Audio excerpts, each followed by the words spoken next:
Caltech in sunny Southern California is no longer a test-free institution. That is the topic of today's video. My name is Craig Meister. I'm a college admissions coach. You can learn more about me and how you can work with me one-on-one throughout the entire college admissions process on my website, which is collegemeister.com. This is breaking news, and as a result, this is actually my third video in one day. I don't usually do 3 videos in one day, but earlier today I did my normal 10 a.m. video. Then I had a Harvard reversal video. Harvard is no longer test optional, even though it said for many months that it would remain test optional for the coming years. It now is also a test required institution. And now we have a threefer. I'm a triple threat today on April 11th, 2024.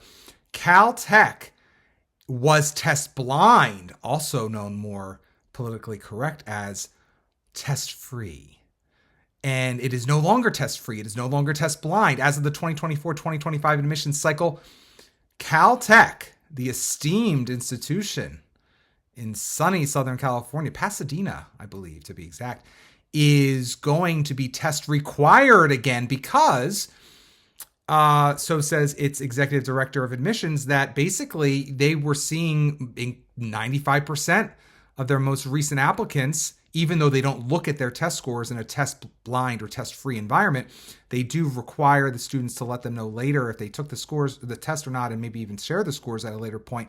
But long story short, 95% of the students applying to, and getting into, I think, let me double check on this. If it was 95% of students for the class that entered in fall 2023, that means the people who actually enrolled and matriculated, 95% of those students had took the SAT or ECT.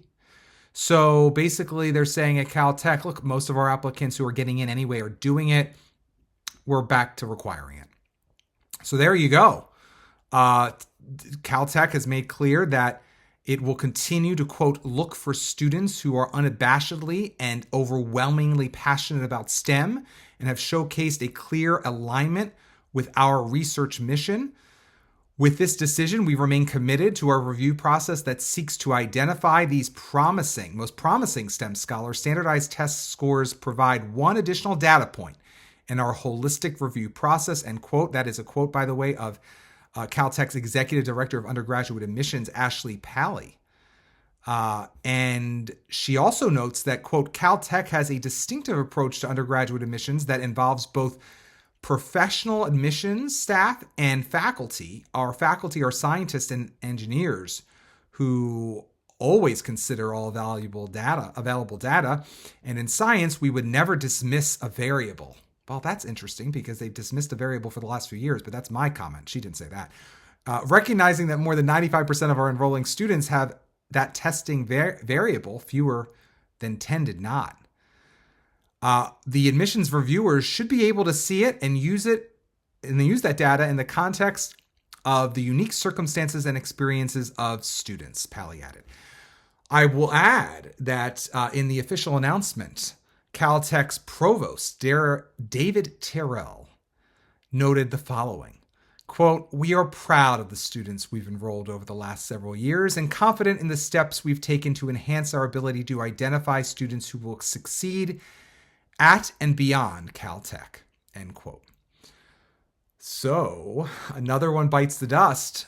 This, again, comes on the heels of recent weeks' decisions by Dartmouth, Yale, Brown, and Harvard to return to requiring the SAT or ACT for admission. There are a few carve-outs here and there. MIT had already made this decision. That's more notable in the context of discussing Caltech a couple years ago, at a time when Caltech not only was test optional, but was test free. Again, also known, less politically correct, as test blind. So long story short, the wave is pushing in the direction of tests required at some very highly selective American colleges and universities.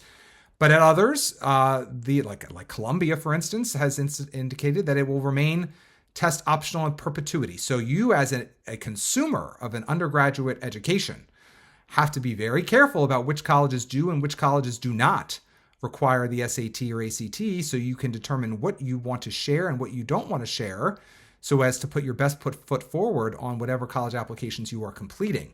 My overall advice is to try to do your very best on the SAT or ACT so that you'll be happily able and willing to share it wherever it will be considered. UC schools, some other institutions as well, no longer will even look at SAT or ACT scores like Caltech as of this morning. But Caltech has decided to not just jump from test blind to test optional. They are going the full Monty. Test required is the way to go at Caltech. They were test blind this morning. This afternoon, they are test required again for the 2024-2025 admissions cycle. I will put below this video so you can read it directly from the horse's mouth, the official statement from Caltech. And I will also link to a news article about it that shares a little bit more context from the admissions perspective on admissions.blog. Both of those links are valuable. If you are interested in learning more about me and how you can work with me one-on-one throughout the college admissions process, please go to my website, collegemeister.com. Otherwise, you don't have to work with me. That's okay, but please do give this video a thumbs up and also consider subscribing to my channel. Until next time, stay safe, stay well, and most importantly, stay stress-free throughout the entire college admissions process.